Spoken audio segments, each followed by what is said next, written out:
Climate change is something in which we've taken a considerable interest in the last 5 years. But now we much more clearly are aware of the effects that there are on the less developed world, particularly in sub-Saharan Africa, where women are having to walk further to get fuel for the village fire, to get water in particular for their cooking.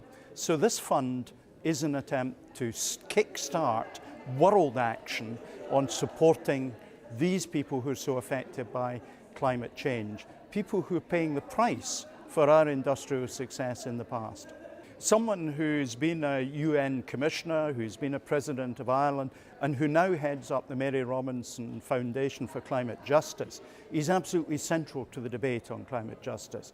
And she's been a very good friend to the Scottish Government's actions on this agenda and Scottish civic society's engagement in the climate justice agenda.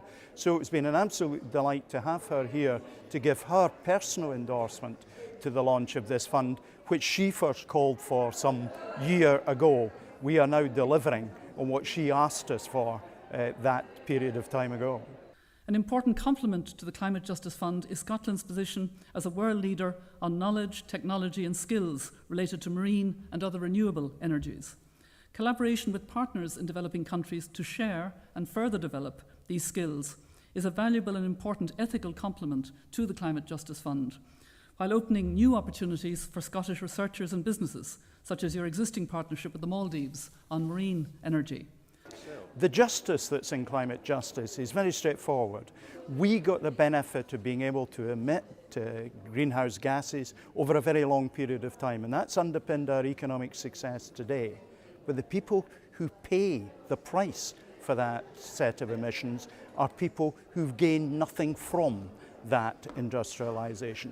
So the justice is that we who've benefited should now support those who are suffering the effects of climate change, and that is at the core of the climate justice agenda.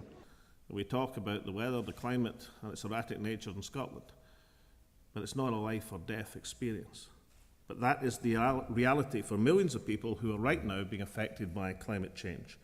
And the injustice, as is said and well known, is that those who've done least to cause the problem are the most vulnerable because they're the world's poorest communities.